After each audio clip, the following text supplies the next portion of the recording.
Hello, hello.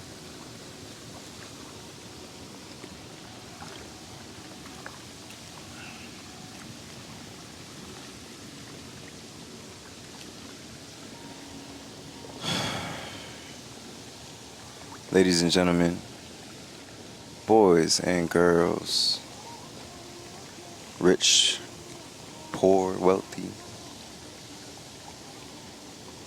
laying in happiness and love, or falling to the distractions and sadness of life, whomever, wherever, however you are viewing this video.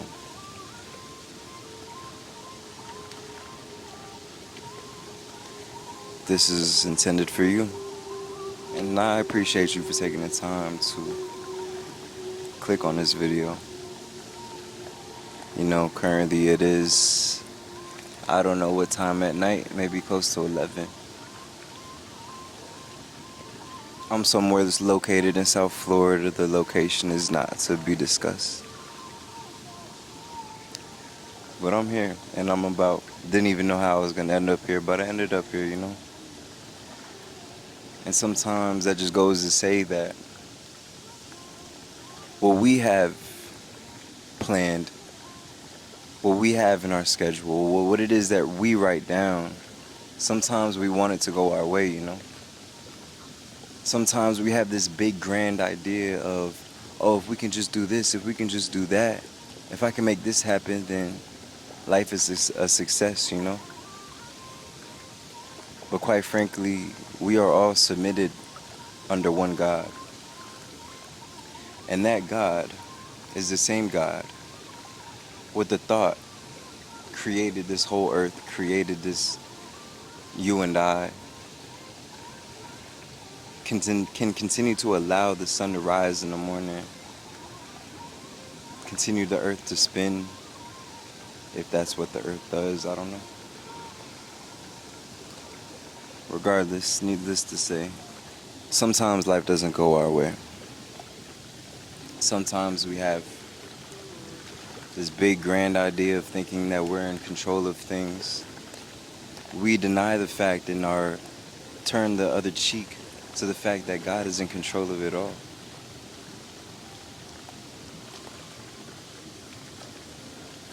We boost our heads up too much, thinking that I did this, I did that, when God has opened every single door, when God has placed every individual that has blessed you in your life, when God gave you that promotion, when God gave you the mind to think the way that you do, the body to perform in the way that it does.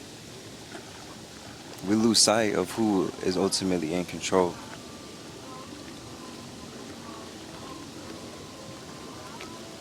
Except when things go in the opposite direction of how we want it to go, all of a sudden we start blaming God. All of a sudden we give it all unto God's hands, saying, why would you let this happen to me? My dog, I thought you was in control the whole time. We think that we're in control the whole time until things start going in an unfavorable way. And at that point in time, we start asking God, like, yo, what are you doing? Like, what is it that you're trying to say? Like, what are you doing, God? Not necessarily realizing, yes, God is in control, and yes, we have some part to play in our success and our downfalls and everything. So yes, when success comes your way, it's not a knock to you saying that you didn't have a part to play. It's just sometimes we pump up our heads a little too much, you feel me?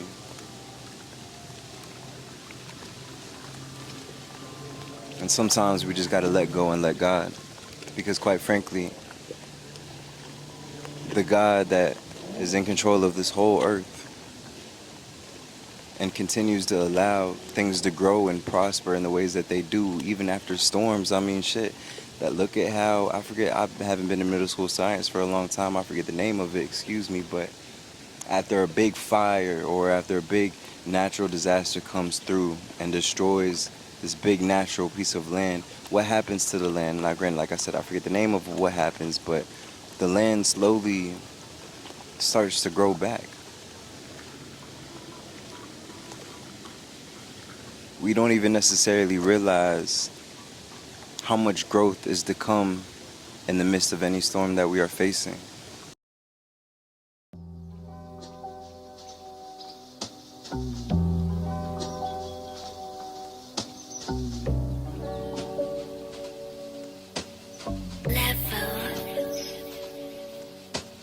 Why I still got it for cheap? Now all these niggas think I had a stain like bleach. 7 a.m. on the beach, studying flows, the ocean got hella to teach. I put a 6 on my beat, all of these fingers get numb from pinching my cheeks. I haven't slept in a week, I just been covered in blues, I feel like Mystique. I gave my jewel on my jella, he gave me a skeleton, I had to bust on the bones. Got dirty looks at the movies, the money was calling, I forgot to silence my phone. Sir, how are you doing today? I'm doing fine. Now, who is it that we are speaking with? Me. Me? And your name, me, is?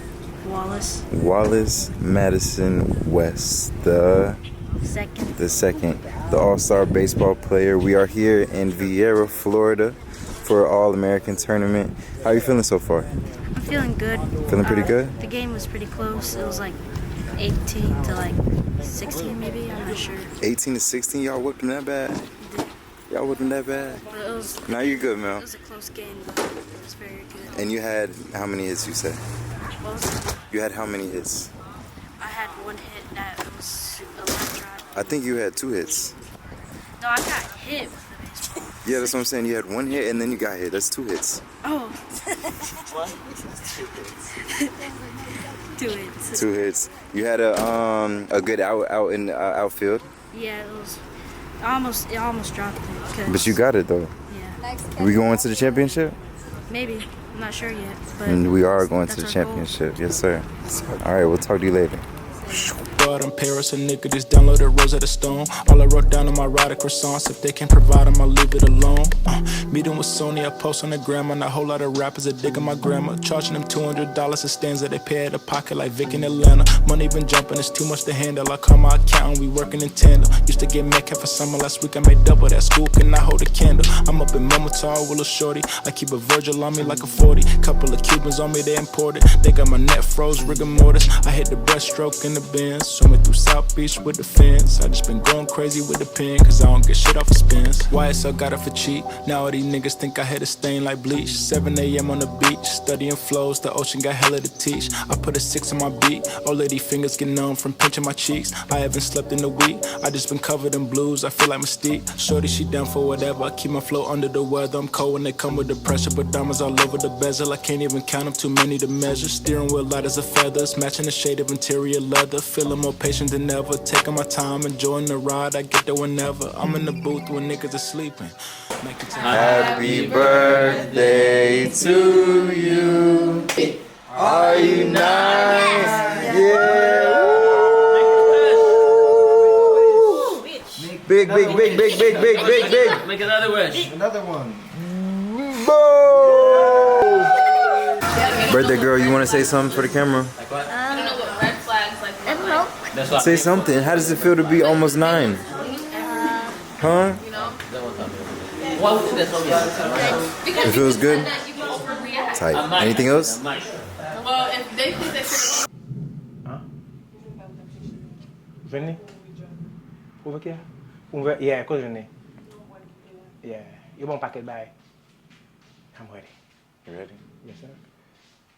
Alright. Ladies and gentlemen, we're here with the infamous, world-renowned, superior, the definition of get up and get it when you don't feel like doing it. Mr. Gene Antoine, my father. Yeah. That's me. That's me. Hey, you know the deal, man. And like they always said, though, like father, like son. You could just talk whatever was on your mind, whatever your background, your story, Yeah. where you came from. who you are, what made you. Yeah, what's in my mind is, one thing I like about, both of them, Mac and Devin, they always like to give other people the credit. Like this morning, these guys tell me, hey dad, let's power walk. Power walk now, no running. And we decided we're gonna go 4 miles and a quarter, 4 miles and a quarter. And before you know it, man, whew, it was painful. But by the time I get done, no slowing down. You guys can imagine. We did it in 57 minutes. And they wouldn't let me quit. They keep on going. And so what I'm saying is they always like to pass down the credit. But the only way for me to get there is them. And like Devin said, where does it all started? It started from home, started from Haiti, where anyone that know any Haitian, we're not quitters. And definitely the Antoines, shoot, man, we don't quit for nothing. And I grew up in a home with my grandmother, my uncle, which I call father, my mom, and my dad was already in the United States. And man, the integrity level, the hard work, it's second to none. And I remember in school, one time in Haiti, they place you. If there's 55 students, there's like first place, second place, third place, all the way to 55th place. One time I came second. Oh my Lord, my mom was not having it. My mom was like, hey, she got her whip. My grandmother like, please, give him a chance. He was not feeling well. Second place. And they're like, what is your excuse? And I tell you why. I think it should be the same standard. It's okay sometimes to come second if you have a good excuse why you come second. Because if you accept second, next thing you know, you'll be third, you'll be fourth, you'll be fifth. Before you know it, it's over with. And that no quitting attitude from home and perseverance, keep on going. Never accept second place to nobody. I mean, nobody. And that's what makes me me. And the biggest blessing in my life, that's when I have those two boys. And man,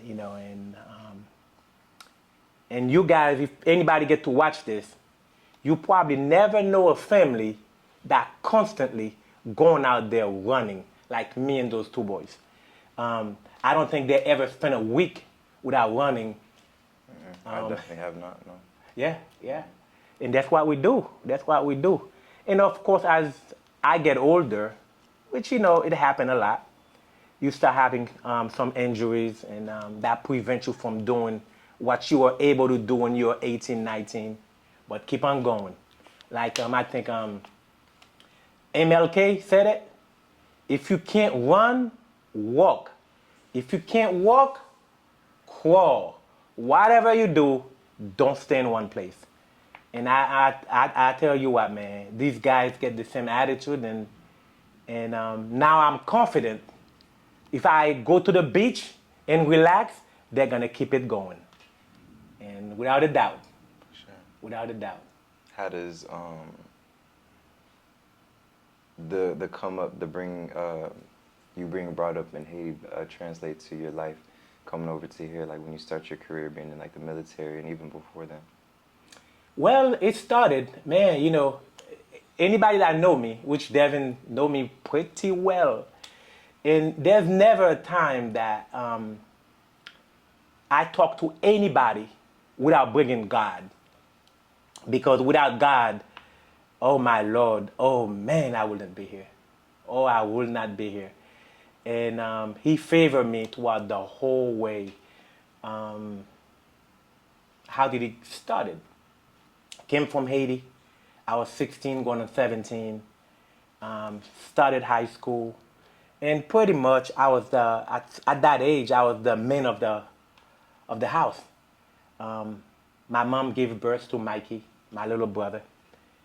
And I was pretty much taking care of home. And I have my mom. My dad was here and there. And my little brother, Mikey, that was born. And I got my other brother, Fritz, which I'm a year older. And I got two siblings that was in Haiti at the time. And we had to work, take care of home here in America, and send them money back in Haiti because you have to take care of them. And I had my grandmother there too. And we had to take care of them in Haiti. And you know, we were not doing well financially. We keep getting evicted from home to home to home to home. And I met your mom for whatever reason, and we decided we wanted a child. At such a young age. I was what, 20? I met her, I was 19, she was 16. Don't tell nobody. So we had Mac at 22. At the time, starting from Connecticut, I worked for a company called National Semiconductor. And I worked for them for a while. I was such a good employee, but they ended up closing the company down. And they told me, and I got laid off, no job in Connecticut. I graduated high school in 19, and my grandmother passed away also in September after I graduated high school in June. And right after that, I lost my job. Like they said, man, when it rained, it pours. And I lost my job, no job. And the company that I work for, they told me that, hey, Mr. Antoine, you're such a good employee. Sorry we had to close down. But we have two other companies, one in Santa Clara, California, and one in Portland, Maine. And would you want to come work for us? They sent me a mail. And when I opened the mail, I saw that. I'm like, whoa. I know where California is, but where is that Maine place? Never heard. I mean, I heard of Maine, but I don't know where Maine is at that time. And I went into the store. I bought a map. There was no GPS back then. And I bought a map. That was in 1989. And I'm like, well, I'm in Connecticut. I look up a little bit. I saw Massachusetts. I saw Maine. I'm like, aha, I can go to Maine. And I told my mom about it. My mom, you know, my mom got my dad in Connecticut, got the family, my dad's family in Connecticut. She didn't really want to go to Maine. I'm like, well, you know what? I don't have a job, so I'm moving. And I did not pick Santa Clara, California, because it's too far away from family. So Maine is closer. So I'm like, hey, you know, let's go Maine. I'm going to Maine. So at the time, my cousin, he got a van. He packed me up. And I moved to Maine. No place to go, nothing. I got there and start working for them. I got a little place. I rented a place, me and my cousin. And 2 months later, my mom called me, said she got evicted from the home in Connecticut. She got no place to go. I'm like, hey, come on down.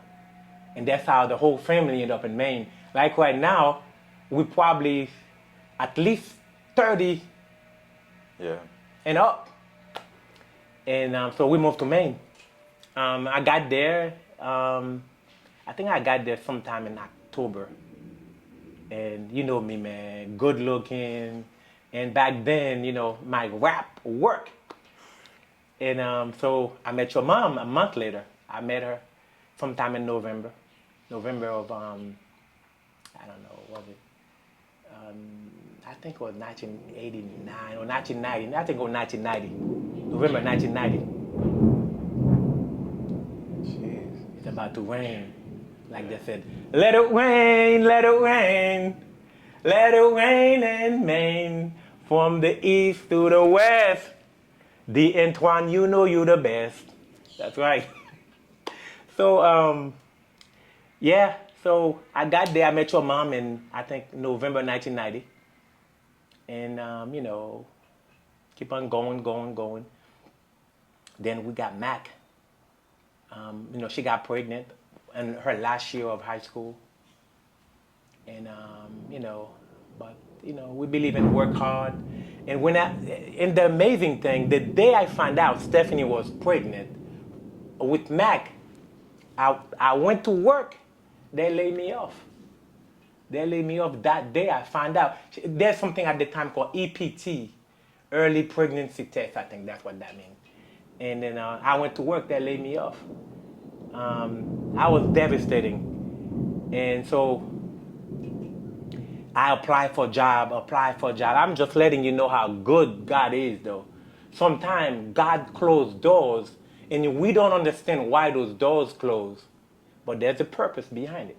If you believe, though, it closes so that way it can open a much bigger door. And I'm sorry to interrupt you. You're good. We recognize that in hindsight, like after everything works itself out, once those doors are open, like we don't understand what God is doing, but once those doors are finally open, we finally get to see what it is that God has been doing this whole time. But before that door is open, while we're going through it, it's hard to keep that same mindset. It's hard to stay positive about it. So my question for you is, like, through everything that you've gone through, whether it's recently, whether it's graduating high school to losing Cleanne, is that her name? Yeah, Cleanne, yeah. To getting laid off, and then to losing that job after finding that mom was having Mac, different things, like what kept you going through all of that? The faith that my grandmother installed in me, that kept me going. It's not easy, though. Like you said, at the end, you see what God was doing. But while you're going through it, though, you asking yourself, God, why me? While you're going through it, it's not easy. It's not like, you're going through it like, man, it is hard. It is hard. And, but what got me going through, and I believe people go through things to make them stronger. And sometimes you go through things so that way you can tell somebody in the future, hey, if I can make it, you can too. And like they always said, there's no testimony without test. You gotta, go through the test first. But what got me going is what my grandmother, and I grew up in Haiti, man. Sometimes, it was tough. Sometimes we had nothing. And my grandmother always, I never see such a believing person in my life, She believed. And people can say in America, well, I believe, time's tough. They got a big screen TV, they got welfare, they got bread, they got ketchup. At least they can make a ketchup sandwich. And I'm talking about, like, you woke up and you don't even have water. Forget TV, forget electricity, forget all that. You got nothing sometimes. And but my grandmother believed. So what we gone through helped me whenever I'm going through things, what my grandmother always told us, don't focus on what you're seeing, focus on God. But despite all that, though, it was tough. It was tough. And a lot of tears, man, a lot of crying, a lot of why me, It was tough. It was tough. But that's what got me through. And as I get older, you find out. And when you go through, you got to find out whatever worked for you. For me, it was the faith that my grandmother instilled in us. But if it's for you, if it's working out, work out. If it's reading the word, get in the word. If it's whatever it is, if it's sports, if it's, as long it's legal and it's not immoral, because I'm not Dr. Feel Good, just do it because it feels good. No, you gotta be right. And whatever work, and if it's right, if it's not immoral, just Do you think everybody in this world has the same opportunity and for me, I believe that there's different levels of success.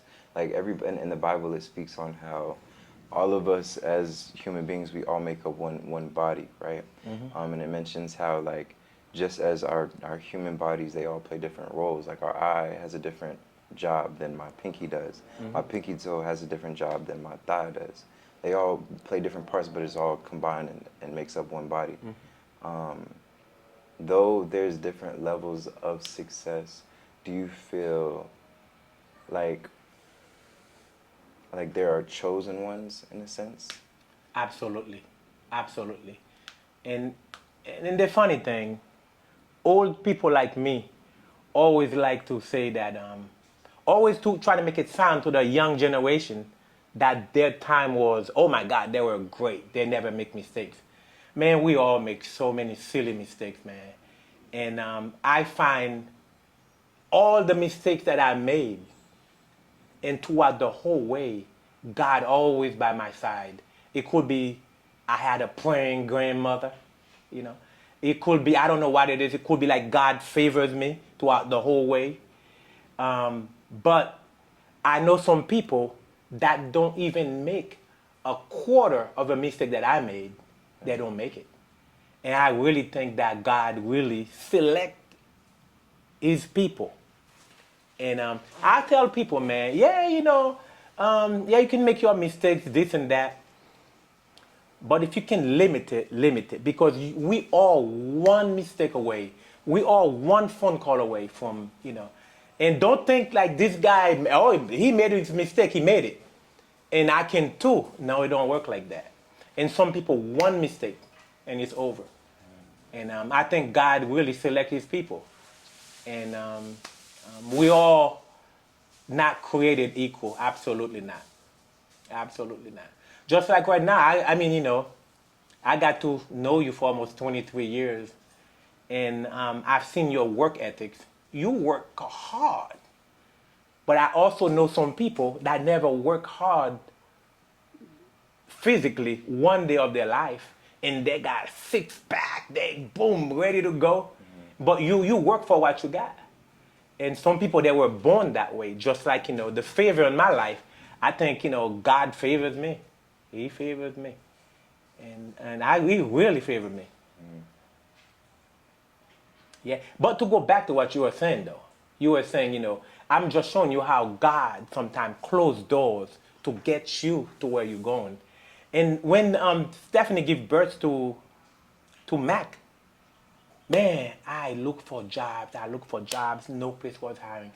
Even a job, I mean, sometimes what happened when you're looking and doors close, you start dropping your standard. I know what I'm worth, but you start dropping your standard just so I can get a job. And there's one place, well, you know, what makes me think you're going to stay there? You know, you got your high school diploma, that's all I had at that time. I had 5 years experience. You know, what makes you want to work as a janitor, for example? You know, what makes you want to work I'm like, oh, I need a job. I got to take care of Mac. And they don't hire me. And all doors closed. And I believe, remember that, D, when you decided you're going to get a girl pregnant, it's your responsibility, whatever you got to do to take care of that child. It's not the government responsibility. It's not just the mother's responsibility. It's not the in-laws. It's not the stepdad. It's not whatever. It's your responsibility to take care of that kid. And I never been like a physical type guy. I never believe in war, going on war. I don't like to be dirty. I don't like that stuff. But all doors closed, so I'm like, hey, guess what? I got to do something. And that's when I decided I'm going to join the military. I got to take care of Mac. And you can see how the doors closed for a purpose. Now, because of that, I think my whole family is doing well. But if the door were never shut, guess what would happen? I would have stayed there working 9 to 5 and working at the factory. Maybe right now making $17 an hour, $18, $20, whatever, you know.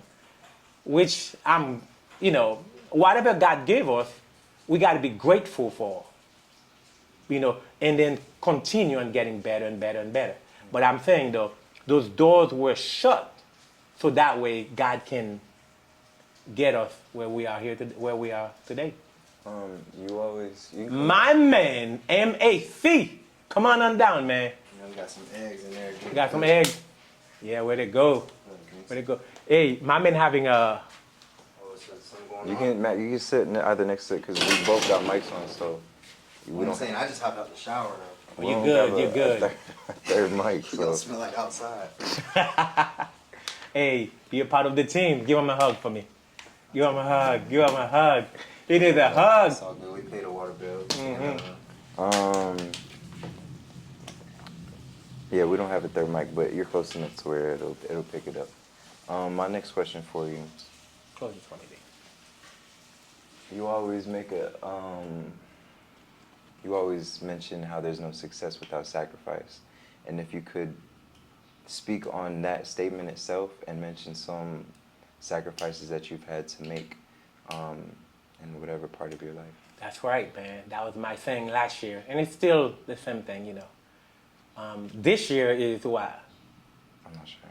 Trust the process. This year is trust the process. Did you get that from the Joel Embiid 76ers? Did you say that? Wasn't that Joel Embiid? That was definitely the I don't know. 76ers, yeah. Yeah. I don't know. Just trust it. Yes. Well, they got Paul George now, so. Oh, here we go. For real? Yeah, they do. As Trust the of- process, bro. And they didn't let go of nobody. Maxey, they kept Joel. Yeah. Yeah, there is no success without sacrifice. And for you to get where you are, you got to work hard. If you're not willing to work hard, I think TDJ said that at one point, though. He said, if you're not willing to work hard to get where you want to be, you don't deserve the blessing. And there's no success without sacrifice. And very few times somebody win the lottery. Very few times somebody just handed something. And we come from a family, our family did not left us with millions. So everything we have to work hard for. And some of the sacrifice I did, man, for me, one of the biggest one is joining the military. I had to, I tell that story all the time, man, that I remember in 2003, man, Mac was a challenge. He was a boy, very much. He gave you a lot of challenge. And he would not listen to his mom. He listens to me, though. I can be in Germany, he's in the United States. Just the fact I'm on the phone, I got him. And now they told me I got to go to Iraq. And Mac is not listening to mom. And I'm like, man, how is that going to work? And before I left to Iraq, man, I sat down with Mac. I'm like, hey, man, I'm about to go to Iraq, man. And that's a huge sacrifice right there, And to me, there's no money that worth it. You leaving your family and you don't know if you're coming back. 12 months, 15 months. And when you come back, it's never the same. And I sat down with Mac. I'm like, hey, man, I'm about to go to Iraq right now. And, as I leave in 2003, you were about a year and a half. I'm like, Mac, now you're the man of the house. All the problem you give your mom, I'm not there. I can pick up the phone and call you.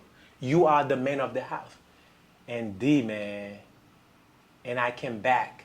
Everybody was telling me how Mac was the man of the house.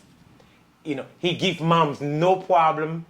And he like Mac always said, how you say, Mac, hold the ground, hold the fort. You say something like that. Mac always said, hey, Pops, I'm about to leave, man. Hold down the fort. Hold it down. Hold it down. Hold it down. Hold it down. And Hold down the fort. I'm going to change it to hold down the fort. He held it down, though. Did great. But again, that's a huge sacrifice, Mac. You leave your home. And I always said, as a parent, if you're not there to do the job because you are trying to make a better life for them, You got to be there to do it, and you have to leave. I had to leave and went to Iraq, and Mac was the man, though. Sure. Yeah, I'm not gonna lie. I was coming down the stairs and I heard you guys talking about like having to be there for your child and all that stuff. I thought that got that girl pregnant, man. I was like, oh my gosh, where am I walking into? Devin, did you tell him yet? Nah, I ain't telling them. Yeah, because y'all were talking about it's not the government's job to take care of your kid. You gotta take care of your kid. I know y'all wasn't talking about me because I'm taking care of mine. I'm holding it down for it. So I was like, Hold down the fort. and that sounds like a conversation that would happen after a run. Like, hey, Pops, I gotta tell you something, man. The reason I was walking so slow is because I just got a lot on my mind. You know, I saw Mac coming down. Then he got here, and he went back to the room. He's like, what are they talking about? Yeah.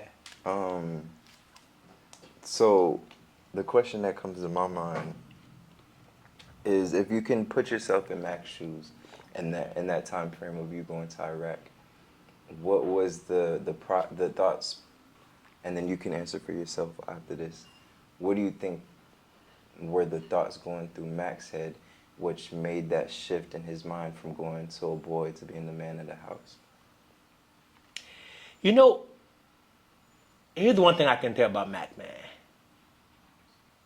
Mac never changed from Mac being 1 to Mac being 31. If people, he just got older, taller, bigger, but that's about it. But same mind frame, same everything. Mac can turn from 0 to 100 from day one. You know, he defend whatever he believes from day one, and he gets serious whenever he needs to get serious. What I think going through his head is just that now he realized, and when you hold his feet to the fire, he surely reacts always. Yeah. And so at that time, of course, I had my doubt because I never see him in that position before. I know, you know, when he's ready to play football, he gets serious. Whenever, you know, I'm serious, he got it. But if I thought about it, though, I would have not doubt him because whenever he needs to get serious, he gets serious. So I think, you know, and another thing about Max, though, from day one, though, he paid attention. He don't act like he paid attention, but he does pay attention. And he's a very emotional young man from day one until now. Very emotional. So I think his main worry at the time is, it's not that he had to be the man of the house because he knew he was going to do that. That's how I felt. But he was mainly worried about me go to Iraq. Mm-hmm. And you can see, of course, you know, as a young man at the time, like what, almost 11 years old.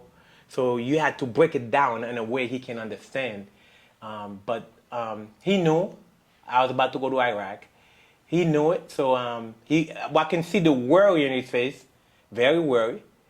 So I had to break it down to him in a way he can understand and know that I'll be back and he's the man of the house. And I think, you know, and he did not want to disappoint me. And he's still the same Mac too. At 31, about to be 32, he never want to disappoint anybody. So even if it's for me, he will do it. You know, so sometimes he stay home, Mom was telling me, and instead of going out hang with his friends, you know, I've seen it when your mom left too. You know, he stay home sometimes trying to watch out for me. Mm-hmm. And he never changed really. He just got older. But, you know, I think, you know, his main thing, he didn't want to disappoint me. And whenever he got to get serious, he does get serious. I had no doubt. I mean, I doubted him then, but if I think about it, I have no doubt. He will have done exactly what he said.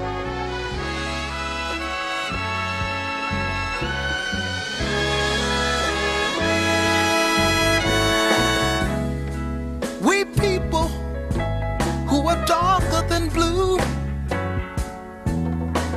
are we gonna stand around this town and let what others say come true? We're just good for nothing, they all feel figure, a boyish grown-up shiftless jigger. Now we can't hardly stand for that. Or is that really where it's at?